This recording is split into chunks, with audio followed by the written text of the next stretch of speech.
students. We're going to be discussing the medium internet and how it's been the most influential in contemporary Western civilization, and also how it's affected through the cultivation theory. Not to mention its strongest characteristics and weak ones that need improvement. Anyway, well, for starters, from a global standpoint, we occupy the internet in almost all part of the day for all kinds of different reasons. In the era we live in today, we rely heavily on this source for entertainment, news reports, and most importantly, communication purposes. Say, watch the NFL stats, or an award ceremony for celebrities, or online gaming, and all these social media apps like Instagram, Facebook, Twitter, Tumblr. Also, news media. See the news. It occurs every minute of every day. We're surrounded by it. And with the simple touch of our phone or our laptops, we can easily explore what's going on in the world through the internet. And also, but most importantly, our source of communication. Through the application in our phones, we're able to make video calls like Skype, or speak to relatives internationally through WhatsApp, or make emails, and most frequently, instant message.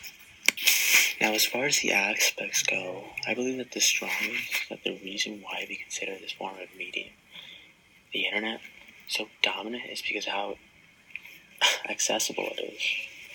I mean, it's so ubiquitous. We can find access to it almost everywhere.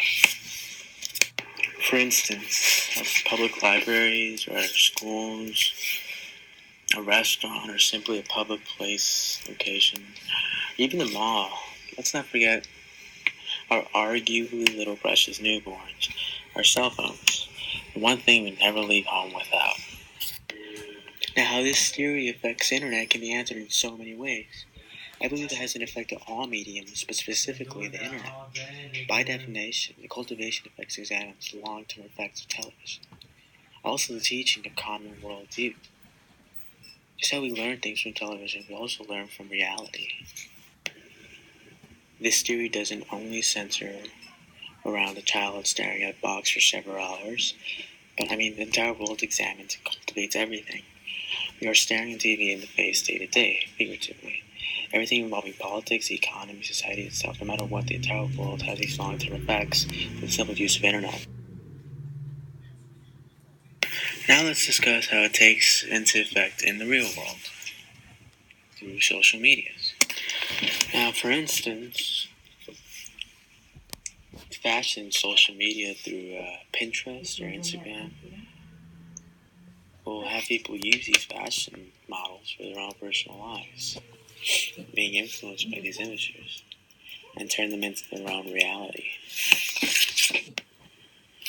We also love to use derogatory terms. We use them in our mediums, and they come from all directions. Just as the cultivation effect states that it cultivates perceptions. Things like YOLO, Ebola, Tony, Netflix and chill. See, we use terms like these, and we, as a society, turn them around in so many ways.